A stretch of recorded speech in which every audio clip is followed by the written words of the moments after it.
Hello and welcome everybody. Thank you for joining us for today's special episode with Lauren Hoover. I'm very excited that you're with us today, Lauren. How are you?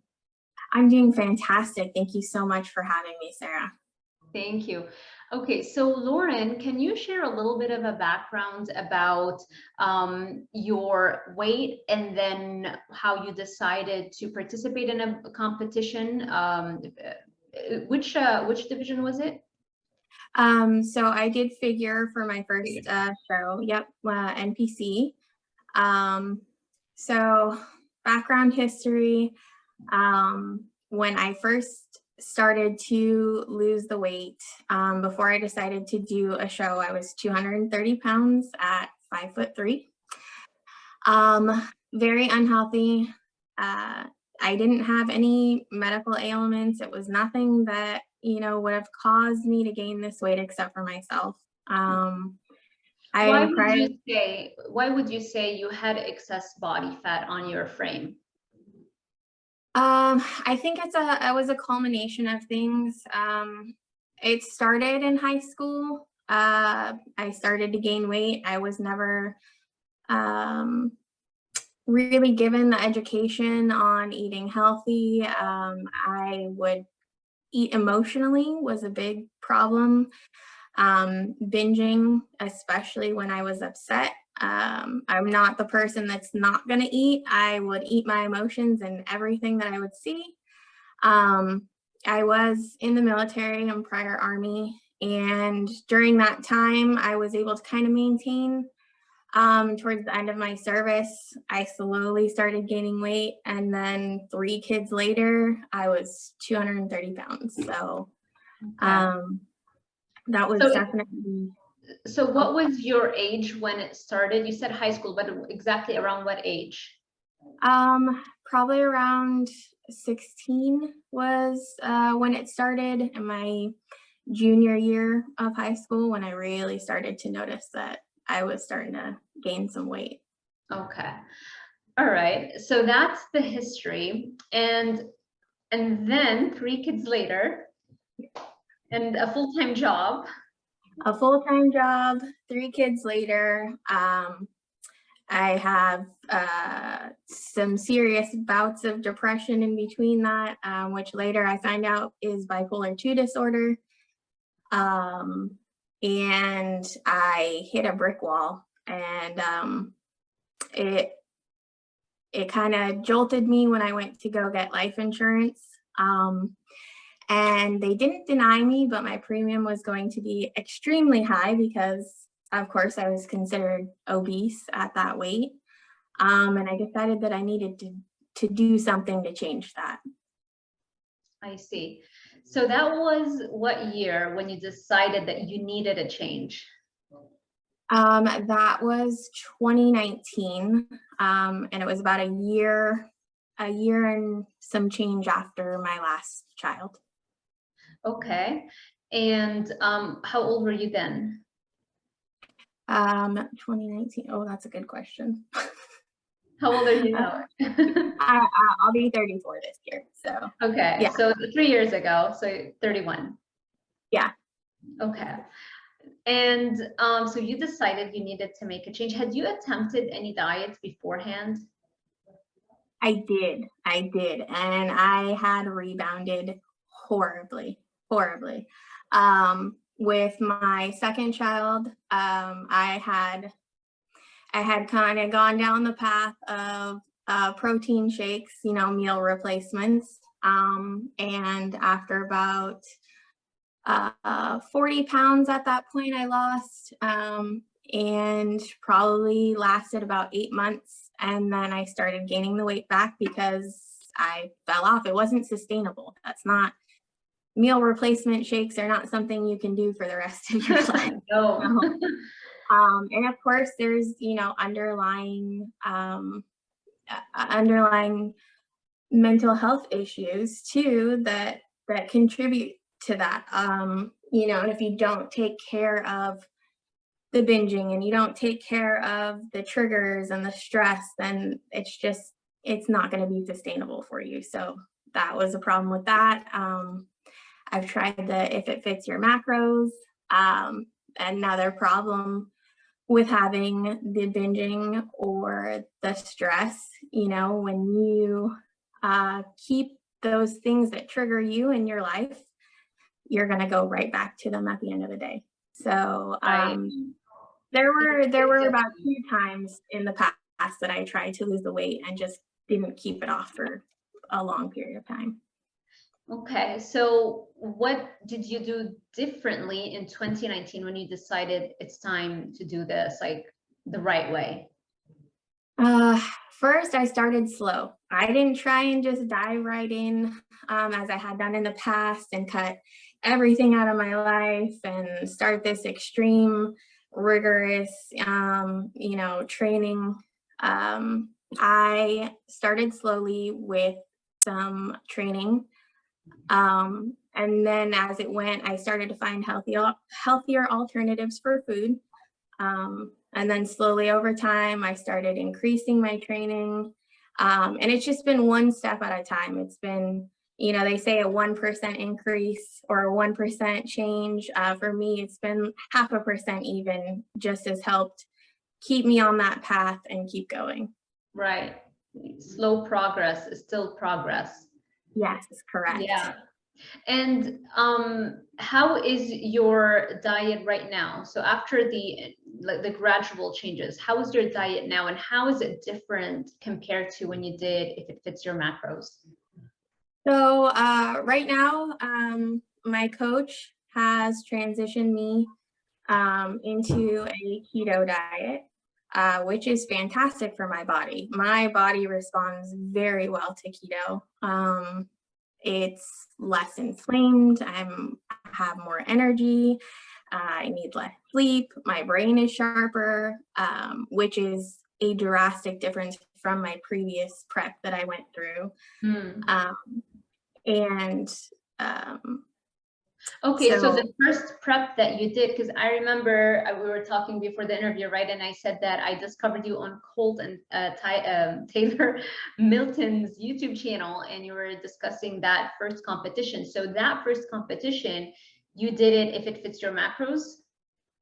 It wasn't necessarily If It Fits Your Macros. It was a bro prep, a full bro prep. So broccoli, rice, chicken, lean turkey, sweet potatoes, the very, very bro diet. I see. And of course, I mean, that works obviously, but it might be a little bit harder for people to stick to that diet. Correct. It did work. And because I was very motivated at the time, it being my first show, not wanting to let myself down or anybody else who was gonna be watching or coming to the show, I was able to stick to it. But after my show, again, I went downhill. I went through a little bit of depression post-show, which I think a lot of people struggle with. True. And I let all of that out the window. I gained back the majority of the weight that I had lost for my show. And over just a short 2.5 month stint of time, I was eating anything and everything because I was so strict with myself during that first prep, and not with things that I wanted to eat or that I liked to eat. And so I struggled with that a lot. How many pounds did you lose that first time while prepping down for that first show? So I started prepping in July, and I was 162 pounds still. And I got down to 130 pounds by December. So I lost over 30 pounds for that first prep. And then you put back the majority of those pounds in the span of like 2.5 months. Correct. Yeah, I put back on about went to 155 pounds in about 2.5 months. So okay. Yeah. And then so I decided that I wanted to do another show this year. And I had reached out to Taylor and Colt because I know Taylor from when I lived in Washington, and they're fantastic coaches. And so we started this prep, and we wanted to try something that wasn't going to be so restrictive, and something that was going to help me over time lose the weight that I had put back on, put on that muscle that I was looking for. And keto is really fit with that for me. So, yeah. Wonderful. So now you're doing keto. So how is it going so far? It's been great. So it's been about 2.5 months now that I've been keto. And like I said, I've noticed that my energy has been fantastic. I need less sleep at night. My brain has been sharper, especially compared to this last prep. During the last prep, by the end of my prep, I couldn't remember words that I was trying to say. I was constantly tired. And I just felt like I couldn't even function during work or life. I have the 3 kids, so it was very difficult to try and keep up. Yeah. And you have a full-time job on top of that. I do. Yeah. I have a full-time job, which actually has been very fantastic because I do work from home right now. So that helps also with prep. It's also harder at the same time because I'm at home with the food all the time. And if I'm hungry, there's the kitchen right there. It's not as easy to ignore it, but you just try and keep things in the house that are on my plan and that are not going to be tempting to me. And that has been one thing with keto too, is that I am not as tempted anymore. I'm fuller for longer. I'm not as hungry as I used to be. And I don't have those cravings that I used to have. They pop in every once in a while, but they go away and they're much easier to manage. Awesome. So how is your diet? Like, what would a typical meal plan be right now on this keto meal plan?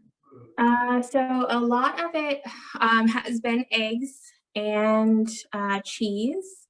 And then we have cuts of steak. I have salmon.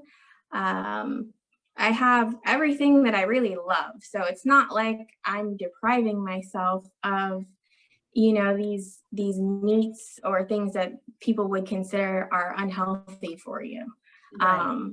So that's been really fantastic with this. I'm not having to eat lean chicken every day or lean ground turkey that is just bland. Right. And so you're still having some plant foods, right? Like some salads or what Very kind of little. Very little. Yeah. I mean, it's almost fully carnivore. I do have some cheese products. I have almost no vegetables though. If I do have a vegetable, it may be some iceberg lettuce or something, very small, but I don't even have broccoli. I don't have, any of that with my meals. So how do you find the satiety though, because a lot of competitors, when they're prepping for a show, it's basically meat and filler veggies, right? And that kind of takes up space in your gut, and it's, at least in the short term, after you finish that meal, it's easier because it fills up your gut. Whereas if you were to just eat meat, you would have to have like super lean meat to fill it up, right?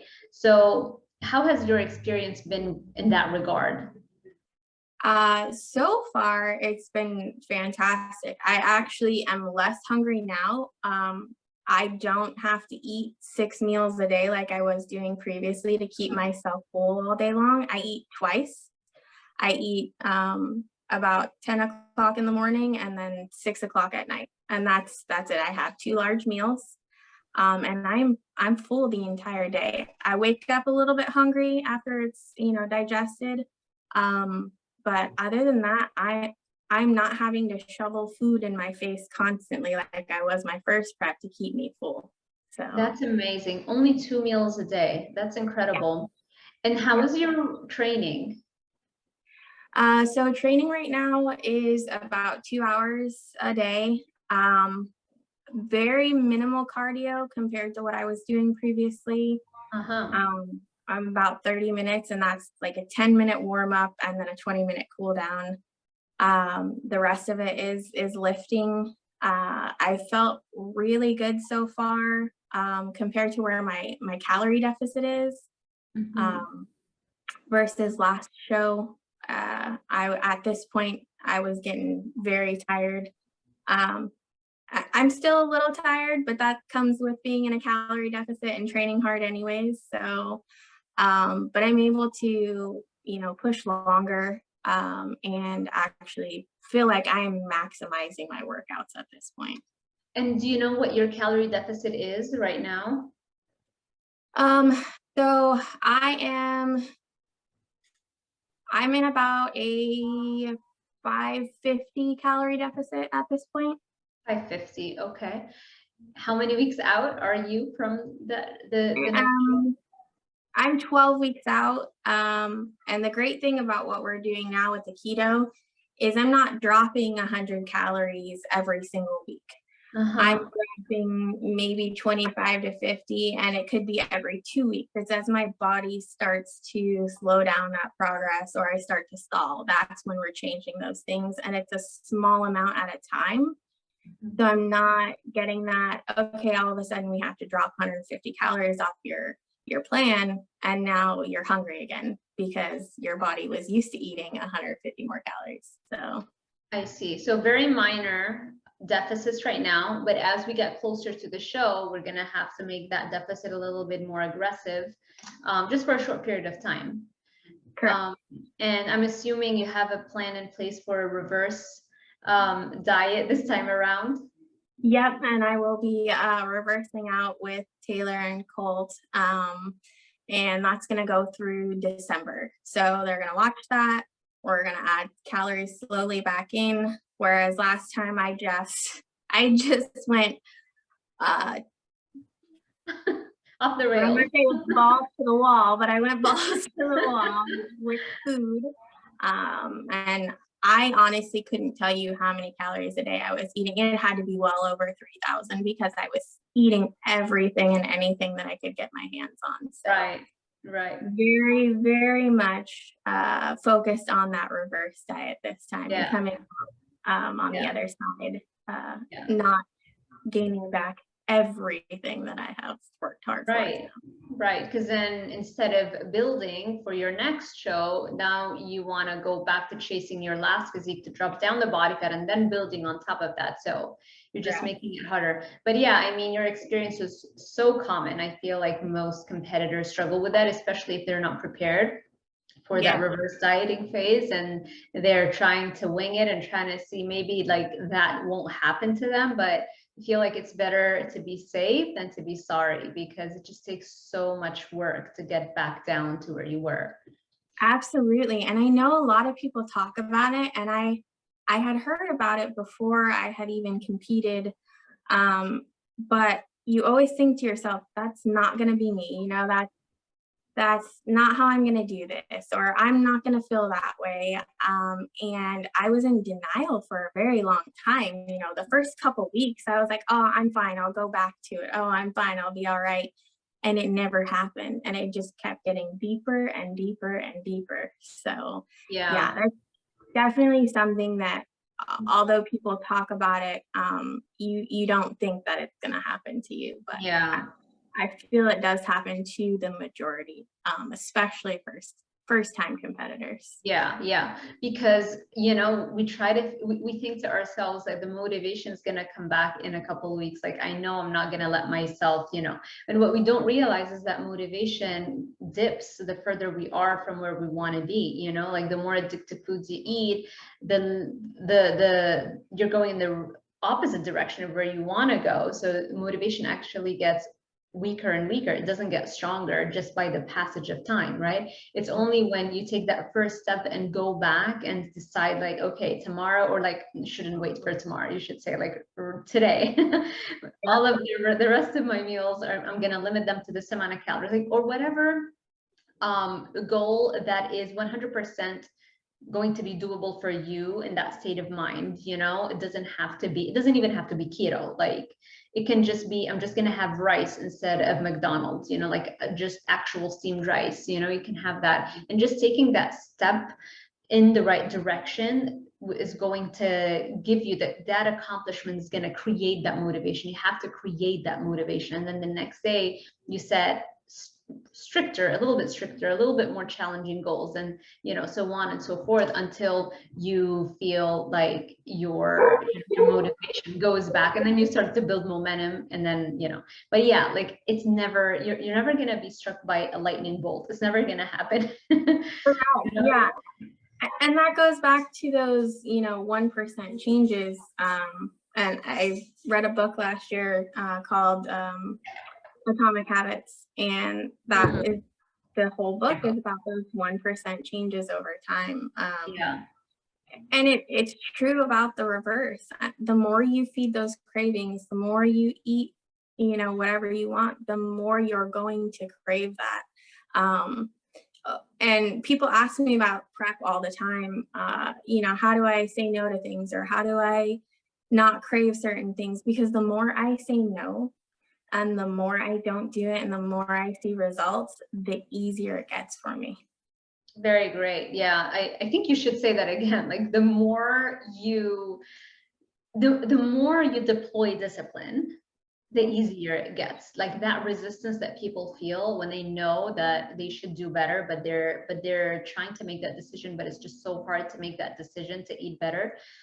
It's that resistance, you just have to overcome it once, and then the next time it gets easier and easier and easier, you know. So yeah, it does, like even forget about carnivore, forget about keto, anything, like even a traditional kind of bodybuilder's diet, it gets easier over time.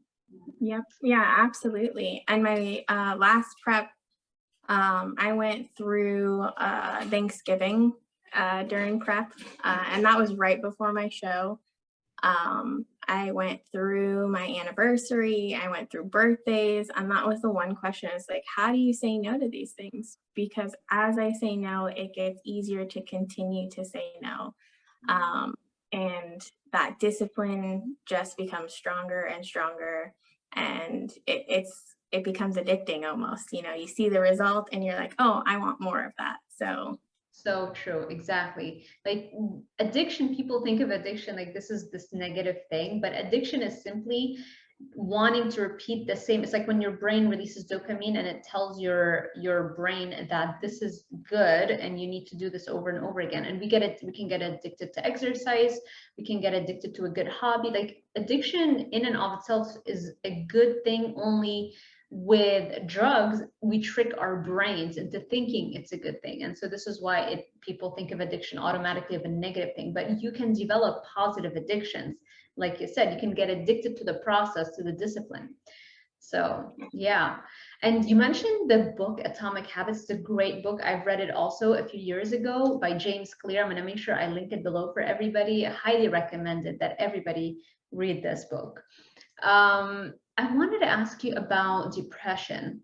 A lot of people who struggle with mental health, it's very difficult, first of all, to deal with that in and of itself, and then on top of that, to follow a structured diet and exercise plan. So how did you do that?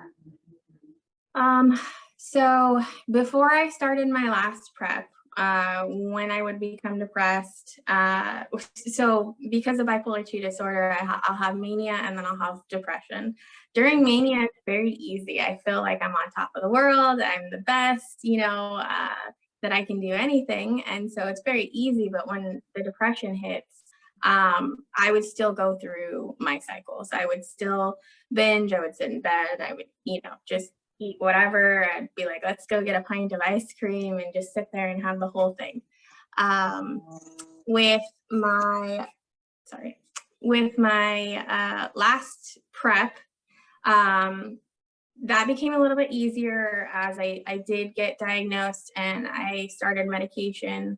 But also I was taking better care of myself. So my depression stints have been shorter. They haven't been as deep. They haven't been as hard.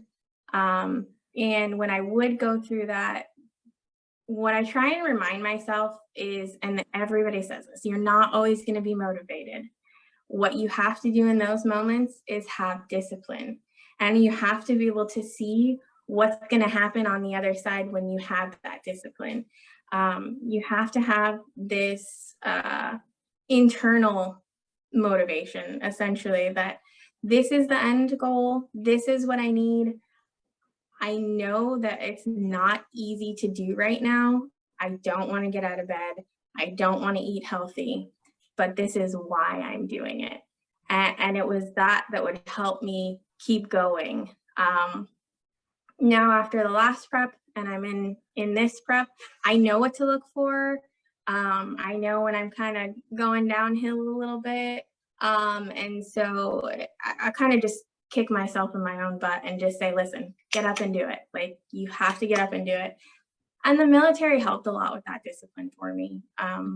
Obviously, with the military, it doesn't matter if you want to do it or not, you're doing it. So just trying to keep myself focused on the end goal and what it is that I'm trying to do. So you said that in your last prep, you got diagnosed. So you've done how many preps so far?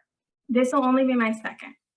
So you did the 2019 one, and then you did another one after? No, so my first one was actually just last year. So I started losing weight in 2019, and then I didn't decide to go into my first prep until last year. So okay, so you did one show in 2020. Correct. Okay, and then, well, last year was 2021. Oh, 2021. Sorry. Yeah.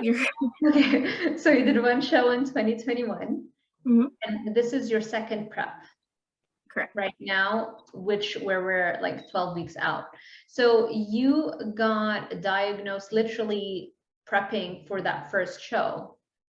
Right before that. Yeah, I got diagnosed about I was about a year before that first prep. So oh, okay, around a year before your first prep is when you got diagnosed. Can you share a little bit more of like what is it like, and how did you go around getting diagnosed? So I've always struggled with mental health. From about the time I was 13, they diagnosed me with depression, slapped some meds at me, which always made things worse. But at that time, I didn't understand why. And I dealt with that until I was diagnosed. And the roller coaster of, going in, seeing a psychiatrist and a therapist, and then having medication thrown at me because I would only go in when I was depressed. That was, I never went in during my meeting because I felt great, Right. And so that was a really big roller coaster my entire life for me. And when I went back this last time, I was talking to the psychiatrist and I said, listen, they've diagnosed me with depression my entire life. I've always been on medication that has made things worse. I've tried, 4 different kinds of medication, and I always get off of them because it makes it worse for me. I think that there's something else going on. I do have a family history of bipolar disorder. My grandmother had bipolar disorder. My half-sister has bipolar disorder. So, and then my grandmother on my mom's side also has bipolar disorder. So I said, can we take a look at this and dig in a little bit deeper? And so she had me, ask my family and friends a few questions because obviously you see something different than they see.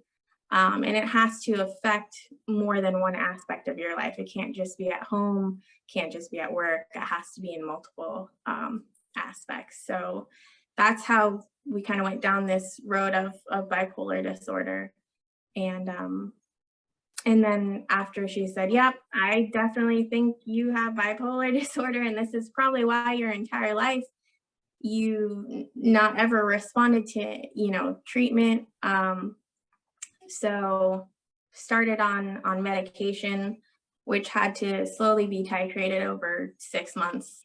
And I've seen a therapist now for the last 2.5 years straight, to try and help with coping mechanisms and things of that nature. So, have you ever considered doing a pure, very like super strict carnivore diet as a treatment? You know, kind of like treating the root cause as opposed to, you know, taking the medication?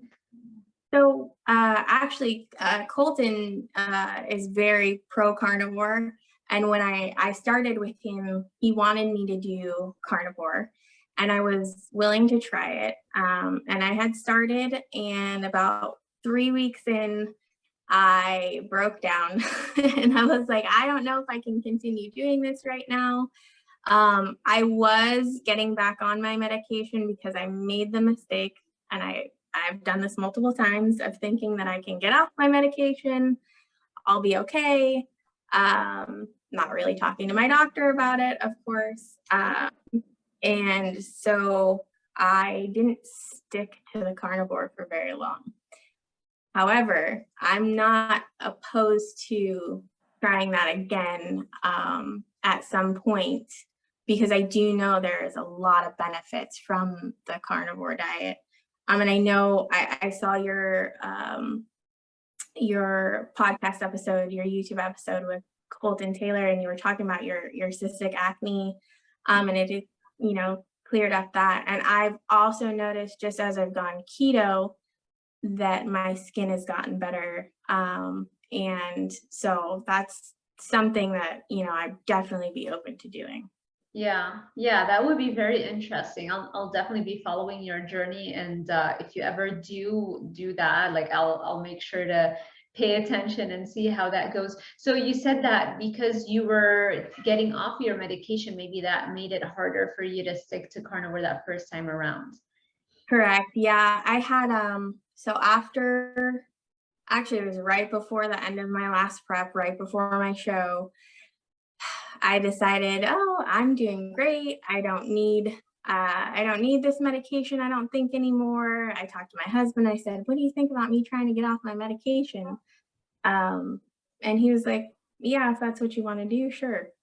So I got off my medication, and about 2.5, 3 months of being off of it, and I had a really great January, and then I crashed hard. And I was like, all right, I know I'm still seeing my therapist, I'm still working out, I'm still eating, not eating healthy anymore. So that was not the case. So that probably also had a big factor to do with it. But I was like, I need to at least get back on my medication, and then start getting back to my exercise and my diet and everything like that I was at that point in my life. Right. Okay.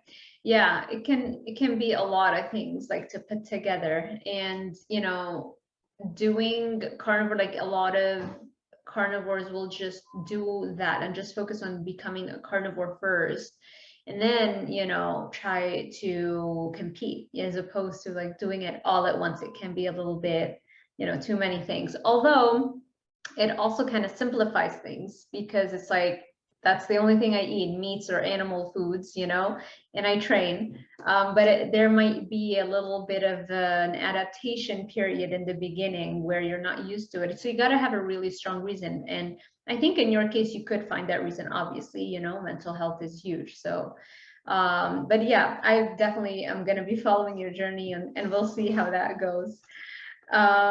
So are you taking any supplements? Actually, right now, about the only thing that I am taking is creatine. Other than that, I'm not on any other supplements, which is a huge change for me. During my last prep, I was on everything from a multivitamin, fish oil, potassium. I mean, the list goes on and on, BCAAs, creatine, so on and so forth. And this prep, I'm only taking creatine and that's it. So that first, I forgot to ask you, were you also working with Taylor that first prep, or was it a different coach? It was a different coach, and she was great and had a lot of good information, but she was a IFBB herself and very old school in a sense of, you know, the bro diet and the supplements. So that was her take on things. Yeah. Okay. So did you ever struggle, or do you struggle with self-doubt, you know, trying to achieve those goals? Because, you know, let's face it, most people can't stick to their diet. So, Absolutely, 100%. And even as prep has gotten easier, I still struggle with that. I still struggle with looking at myself in the mirror and seeing what other people see. Being overweight, you know, I may not see myself at 230 pounds, but I do still see myself, I think, heavier than I really am. I struggle with thinking sometimes, you know, what am I doing? I'm never going to make it. I shouldn't even be doing this, especially if I have, you know, a slip up, or, you know, I eat something that I'm not supposed to eat, because that's the mentality, right? That nobody messes up, that nobody has these problems. And that's not true at all. I think the majority of people mess up. The majority of people have slip ups or have doubts. And I think trying to get over that has been really hard. And I can give advice to people as much as I want, but if I don't take my own advice, what good is it? So I've had to really kind of talk to my husband about this too. And he always sees the best in me no matter what, which I'm always like, you're crazy. But to try and talk to him and let him know, you know, my struggles, and then he'll kind of tell me what he sees and be honest with me. And then I can, you know, not be so blinded or focused on just the wrong and what I should be, you know, working on more, because that's just not what it, you know, I should be better, this, that, and the other. And then also, I think what has really helped me is progress pictures, because even when I don't see the scale move, or I don't feel like I'm doing any better, I can compare myself to what I looked like 2 weeks ago, or what I looked like last prep at this point out. And that gives me the motivation to keep going, because I'm constantly looking at people's Instagram like, oh, I wish I was like that. Oh, I wish I could look like her, you know? And it's comparison it's the devil. Comparison Don't do it, people. Yes. Yeah, it can really demotivate you, because you're seeing someone's highlight reel, and very few competitors stay in that shape like 24/7. I mean, some of them can, like, I'm not gonna put limits on ourselves and say you can't stay in that peak shape year long, because some, I know for a fact, some can do that year long. But you know, what good does it serve you? You know, only focus on the things that are going to get you, and your beliefs, only focus on the beliefs that are going to get you closer to your goal. And so if that belief or that thought doesn't serve you in that moment, just don't assign any importance to it. You know, it just, you have to be like 100% and all in every aspect, you know, to really achieve that goal. And it's motivating to know that you're all in too, right? I mean, with your exercise diet and mindset and what you're thinking. So. Yeah, I had some of the best advice my last prep from a posing coach, and she said, if what you're seeing is producing negative thoughts, unfollow that person. Stop looking at their content. If you're just comparing yourself to them and it's doing nothing but bringing you stress and doubt, stop doing it, because you're just setting yourself back. And you need to look at your own progress and where you've come from, and stop making that comparison. Because at the end of the day, when we step on that stage, all I can do is say, this is what I brought last time. This is what I brought this time. Is this my best package? Did I do better? Great. Yeah. Yeah, exactly. Yeah, it's just a waste of time trying to compare ourselves to other, because there will always be somebody who is younger than you, prettier than you, smart. Like, that's just, you know, how the world is. It's okay, don't worry. So, you know, you can't always just expect that you need to be the best only to be happy about yourself or to be motivated. So let me ask you about the exercise. That I'm just gonna go back a little bit to the exercise. So we said that you work out 30 minutes, right, per day, cardio, and then you do weightlifting for how long? Oh, I can't hear you anymore. Sorry about that. Still barking. Yeah, so I lift somewhere between 45 minutes and an hour, just depending on if it's arms or legs. Usually my leg day goes a little bit longer because I have longer rests in between, or heavier lifts. So I do take a little bit more time to rest between sets. So yeah, anywhere between 45 minutes to an hour of So you lifting. do upper body, lower body, right? Yeah, right now, we just changed, so it's gonna be upper body, lower body, alternating every day. But before this week, it was, we do 2 upper body days and then 1 lower body. So I was working lower body twice a week, and then upper body 4 days a week. Okay. And when you do the cardio, do you put it very close to the exercise, to the weightlifting, or like how do you separate them? And do you have a meal in between? I don't generally have a meal in between. So my first 10 minutes is really just like the treadmill on an incline at a pretty slow pace, like generally a 2.8 to 3. So it's nothing that's going to get me, you know, breathing extremely hard, just kind of to warm everything up. And then my cool down is generally on the stair mill for 20 minutes, unless it's a leg day. And even then, I'm sweating pretty hard, but I'm not out there doing sprints right now. You know, as it gets closer, I might do a little bit more hit.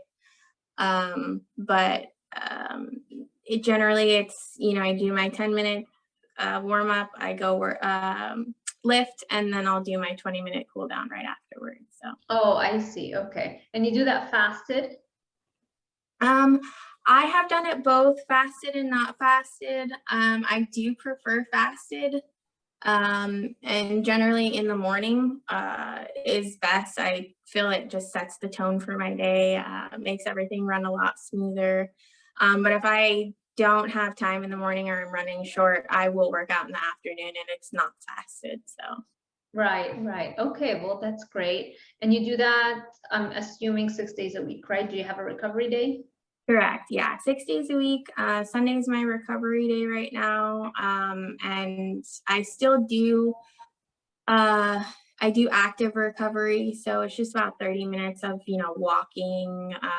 We're doing ice baths right now, which this is a first for me, and I really hate them, but we do them. And so other than that, you know, I have a massage gun, and I'll kind of work out any muscles that are feeling a little sore from the week, which is not very many at this point. This prep, I feel like last prep I had a lot more, but I was just getting into things. And so this time I think my muscles are a little more well trained. And so whenever I do, I'll just pull out the massage gun on that recovery day, and that's about it. Awesome. What do you tell somebody who wants to compete, or who is struggling with their weight and they want to make a change? Because I mean, you have all the things that people can use as an excuse. You know, I have 3 children, I have a full-time job, I am diagnosed with bipolar. Like, what do you say to people who are listening to this and kind of motivate them? Uh, you have to make the decision with everything else going on in life to make yourself a priority at some point. And it's okay to do that. I think a lot of people feel guilty, or they'll make the excuse that they don't have time. That's a big one that I hear a lot. I just don't have time for it. Well, neither do I, but I fit it into my day somewhere and I make that a priority. So I may be super busy with work. I may be super busy with what the kids have going on, but I will not make the excuse that I don't have time anymore. Um, and if you're not making yourself a priority, and you're not making your health a priority, you're not going to be here very long for those kids anyways. So at some point you have to make that change. You have to make that decision. I know not everybody's ready to hear that either, um, because there's a million and one excuses or a million and one reasons why they can't, start today or start tomorrow. But Yeah. you have to make that decision. And it gets easier. I guess that's, that's the best thing we can say. It does get easier. The first day of changing your eating habits, actually just making the decision is probably the hardest part. Once you make that decision, you feel like a load has been lifted off of you, and you feel excited that you are going in the direction that you want to go in. So that was very inspiring, Lauren. Your story is inspiring, which is why I wanted to have you on. So thank you so much for coming over. Thank you. Thank you for having me. Um, I hope that even if I reach one person who is going through what I've gone through or has the same struggle or is even doubting oh, maybe I should do this, do it. It's worth it. It is absolutely worth it at the end of the day. And it's a lot of hard work and it's not going to be easy, but you will be happy with it. I promise you. 100%. And I think if they're watching this interview, they already know deep down that it's worth it, which is why they're watching it. Yeah, I feel like that's most people. Deep down, everybody knows it's worth it, but it's just trying to get their heads around that first step. And stories like yourself, they are so inspiring. And so the more you can surround yourself with inspirational transformations, then all of your excuses are put to sleep and you can get to work. So thank you so much, Lauren. Thank you everybody for sticking with us. I hope you enjoyed this kind of content. If you liked it, make sure you give it a thumbs up, subscribe, and hit that little notification bell icon so YouTube alerts you every time I post a new video. Thank you so much for watching, and I will see you in the next one.